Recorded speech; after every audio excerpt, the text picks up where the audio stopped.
여러분 안녕하십니까? 지금 현재 우리 보수파 유권자들이 이번 40 총선거 결과에 좀 암울해하고 있지만 그래도 국민의힘 그렇게 폭망한 건 아니죠. 6석, 새로운 지역구 6석을 확보하지 않았습니까?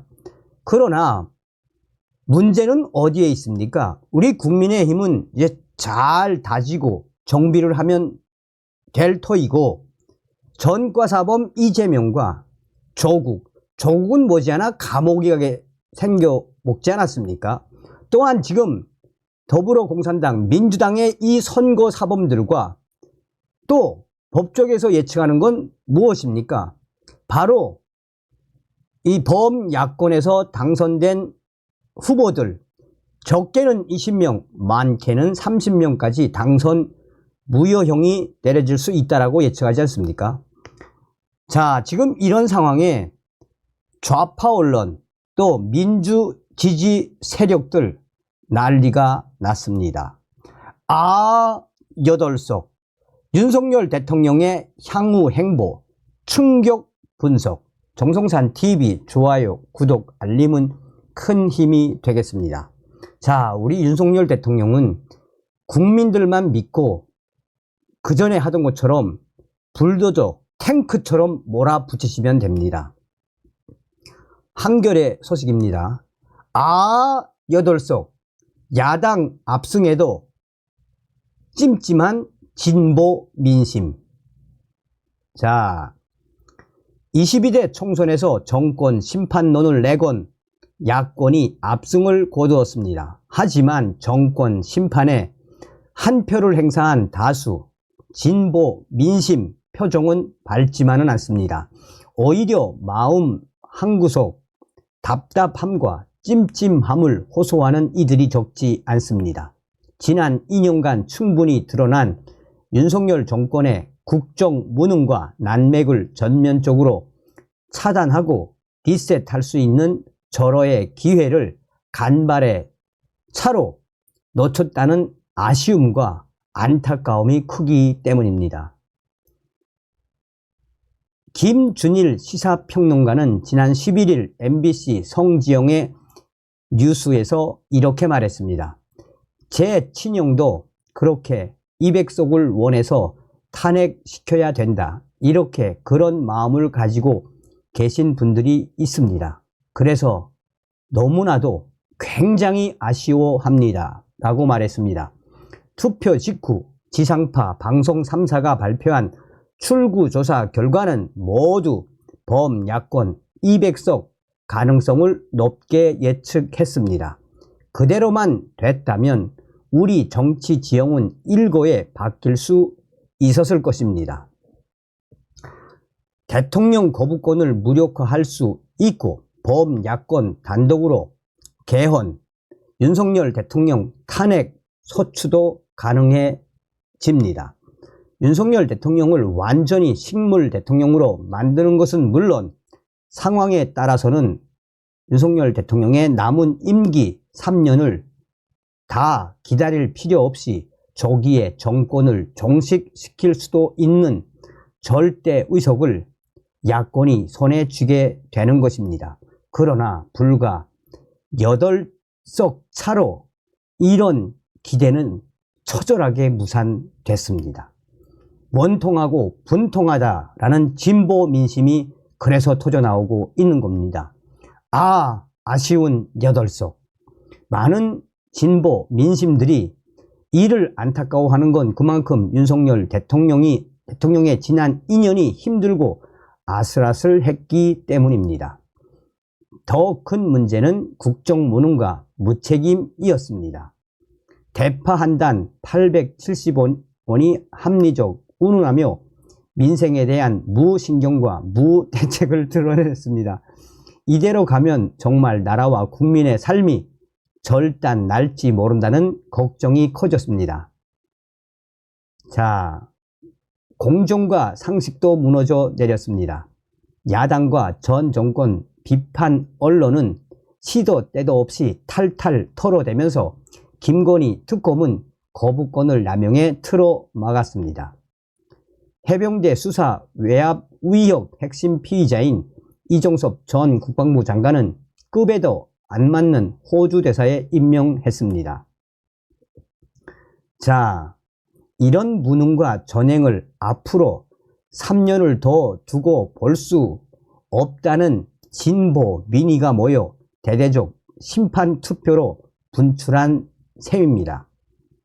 그러나 8석이 모자라 여권의 개헌, 탄핵 또한 거부권, 재의결, 저지선 101석을 깨는데 실패하고 말았습니다. 앞으로 3년 더 이 정권이 어떻게 할지를 지켜봐야 하는 신세가 된 것입니다. 원통합니다. 많은 국민들이 승리의 기쁨을 만끽하기보다 또 얼마나 지긋지긋한 일들이 벌어질까 걱정하는 이유가 바로 여기에 있습니다. 실제 이번에 주어진 의석 범야권 192석, 여당 국민의힘 108석 대로라면 정치 지형은 지난 2년과 본질적으로 달라지지 않습니다. 범야권은 지금처럼 국회 입법권을 장악하고 각종 법안을 패스트트랙, 신속 처리 안건에 올릴 권한을 계속 갖게만 된 겁니다.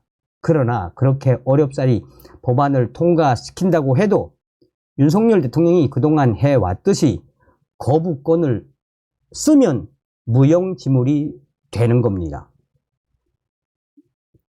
대통령 거부권을 거부하고 법안을 확정할 수 있는 재의결 의석 200석에는 못 미치기 때문입니다.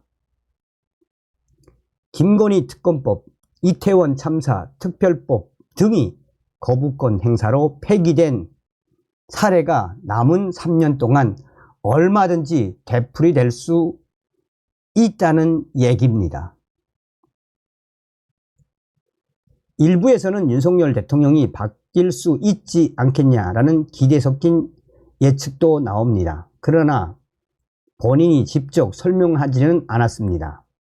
자, 여기에 장성철 공론센터 소장이 이야기했던 부분이 있습니다. 그는 이번 선거의 민심이 뭐냐 하면 대통령 당신이 바뀌어야 돼 라는 거거든요. 선거 전에 여론조사에서도 정권 심판론이 높았다라는 것은 당신이 문제야, 당신이 어떻게 바뀔 거야, 이러한 국민적 요구 사항이었는데 그것에 대해서는 답을 주지 않으셨잖아요.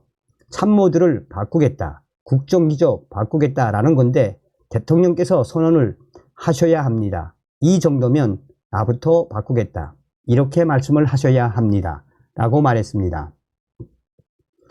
여당 당선자 대통령 이재명 조국 안 만날 것, 국정 쇄신이 국정 기조의 전면적 전환을 의미하는지도 불분명합니다. 오히려 내각과 대통령실 참모진 일부를 바꾸고 생색내기 기자회견 여는 정도의 표피적 변화에 그칠 가능성이 매우 큽니다. 진보 성향의 김준일 시사평론가는 MBC에서 이렇게 말했습니다. 사람은 안 바뀌는데 특히나 더더욱 윤석열 대통령과 김건희 여사는 안 바뀔 거예요. 대국민 담화를 총선 며칠 앞두고 드디어 국민의힘에서도 2,000명, 드디어 이제 정부가 양보하나 보다. 그런데 2,000명 기득권 카르텔 얘기하고 51분 동안 본인 얘기만 하셨던 분이에요. 어쨌든 탄핵은 안 당하겠다라고 일단 생각을 하시고 있을 테고 본인이 하시고 싶은 것도 굉장히 또 열심히 하실 겁니다. 그 이유는 8석이 모자라기 때문이죠. 이준석 개혁신당 대표도 이야기를 했습니다. 진행자가 이번에 이렇게 대패했는데도 국정기조에 큰 변화가 없을 거라고 보세요? 이준석은 오히려 지금 많은 국민들이 예상하는 건 뭐냐 하면 이제 더더욱 윤석열 대통령 독단적으로 하지 않을까, 의회 소수니까 이런 우려를 할 정도니까요. 야당 대표와 만나 대화, 협상하고 국회를 통과한 법률안에 대한 거부권 행사를 자제하는 등 협치로 나아갈 가능성은 크지 않다는 얘기입니다. 여기에 이 국민의힘 송파갑 당선자 박정우는 YTN 배승희의 뉴스킹에서 이렇게 말했습니다. 진행자 이재명 조국 대표 만날까요? 박정훈 이 피의자들과 대화를 해서 뭔가를 논의한다는 것 자체가 대통령으로서도 부담이 될 수밖에 없습니다. 제가 아는 대통령은 안 만날 것입니다. 라고 말했습니다. 지난 10일 유시민 작가는 MBC 선거 개표 방송에서 이렇게 말했습니다. 국정운영 전반을 본다면 제가 느끼기에는 지난번 총선 때 얻었던 104석 그걸 넘어서면 그냥 이겼다고 선언할 것 같아요. 그 얘기는 지금 국가의 상태, 정치의 상태, 국정의 상태, 여야 관계의 상태가 하나도 안 바뀐다는 뜻입니다. 바뀔 여지가 없어요. 지난 2년간 봤던 여야 간 극한 대결과 검찰권을 동원한 야당에 대한 박해와 야당의 죽기 살기식 저항과 법안 의결과 대통령의 거부권 발동 이런 것이 계속될 거예요. 제가 보기에는 이런 불길한 예상들이 맞는다면 우리는 대통령과 국회가 충돌하고 서로 옴짝달싹 못하게 교착하는 가운데 3년이라는 시간을 또 힘겹게 충격적으로 흘러보낼 수밖에 없습니다. 과연 윤석열 대통령이 바뀌겠습니까? 안 바뀝니다. 자, 또 다른 진보 친민주당 지지자들은 현재 한탄을 하고 있는 것이 바로 이런 겁니다. 4월 10일 방송 3사 출구조사에서 분명히 범야권 200석 능히 가능하다라고 했는데 그 이후에 막상 뚜껑을 열어보니 국민의힘 108석 또 범야권 다 포함해서 200석이 안 되는 충격적인 이 결과.